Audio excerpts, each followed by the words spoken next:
If you can see their wealth, it's probably not real. Most people think becoming a millionaire means a Lamborghini in the driveway and a Rolex on the wrist. But the true 1%? They're hiding in plain sight. Today, we're breaking down the invisible architecture of the ultra-wealthy. We'll look at how they actually spend their money, why new money is a trap, and the exact moment you realize you've become wealthy and nobody even noticed. Let's explain this like you're 5.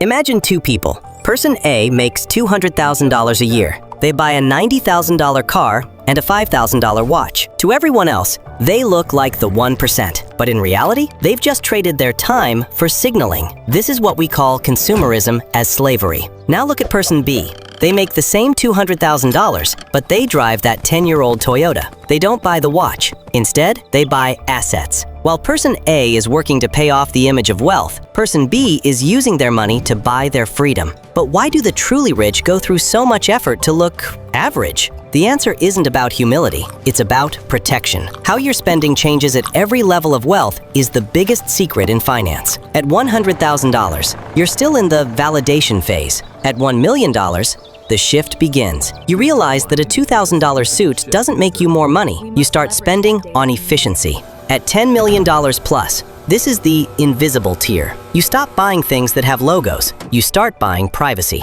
At this level, you aren't shopping at the mall. You're hiring a family office to manage your life so you never have to think about a bill again. You're not buying a fancy car to be noticed. You're buying a private plane so you're never seen. If they aren't buying Ferraris, where is the money going? It goes into the invisible infrastructure. They pay people to handle the micro tasks of life. If a billionaire spends an hour doing laundry, they just lost $100,000 in potential earnings. They don't buy things, they buy rooms. They pay for memberships and investments that put them in the same room as other 1%ers. Like the rise of Nvidia or Amazon, the 1% spend money on bets where the downside is small, but the upside is infinite. They aren't consumers, they are owners. While the world is distracted by the latest iPhone, the 1% are busy buying the companies that make the glass for the screen. Here is the psychological twist.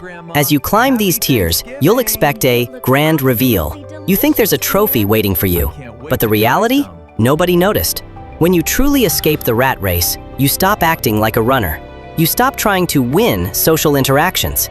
You become the first millionaire in your family, and if you do it right, your life looks exactly the same to everyone else. Why? Because the moment people notice you're rich, your relationships change. People start looking at you as a bank rather than a brother or a friend. The 1% stays invisible because anonymity is the ultimate luxury. The big lie of economics is that money is for spending. It's not. Money is for insurance. It's the insurance that you'll never have to do something you hate for a paycheck again. The goal isn't to look like the 1%. The goal is to have the freedom of the 1% without the target on your back.